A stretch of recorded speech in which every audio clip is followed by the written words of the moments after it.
یو ورځ رسول الله سلام د جمعې مونځ کاو، نو د سب په منځ کې څه خلک ګرځېدل.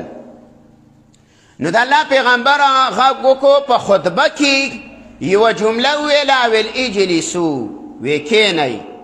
عبدالله بن مسعود پیزارځی سره چرته را روان دی، هغه واورېدل چې پیغمبر ویل چې کینئ، ایس هغه په پیزارځی کې کیناست. نو رسول الله سلم ولیدلو، نو د الله نبي ورته وایي تعال یا عبدالله بن مسعود. عبدالله بن مسعود راشه، تا ته خو ما نه دي ویلي، دا خو ما په دې سب کې چې کم خلک ګرځېدل دې خلکو ته ما وی چې تاسو په خپلو ځایونو باندې کینئ، ته خو راځه تا ته چا وي. هغه یو ناشنا جمله وویله، هغه ویل د الله پیغمبره چې محمد رسول الله صلی الله علیه وسلم وفرمایي چې اجلسو، کینئ.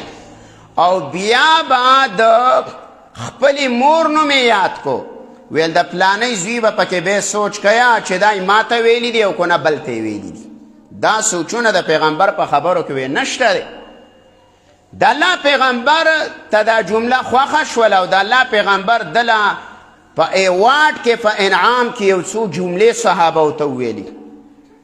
یو خبره د الله نبي دا وکړله، د الله نبي ویه چې ما چرته امیر جوړولی، امیر وی لامرتو عبدالله بن مسعود، ما به د خلکو امیر عبدالله بن مسعود جوړ کړی وی، کو بلا رای او بلا مشوره د عوامو مشر ما جوړولی، نو ما به عبدالله بن مسعود جوړ کړی وی.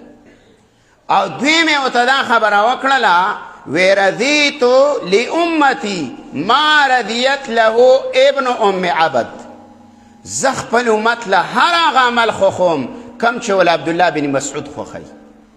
یعنې عبدالله بن مسعود چې څنګه مونځ کوي، رسول الله وایي زما دقه مونځ خوښ دی، زما امت دې داسې مونځ کوي.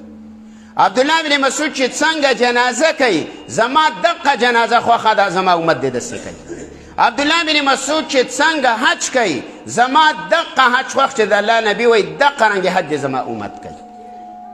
حالانکه د دې نورو صحابو د عمل څه ناروا نه دی، غم جایز دی، خو دا پیغمبر دله په دې ادب باندې یو انعام ورکړو.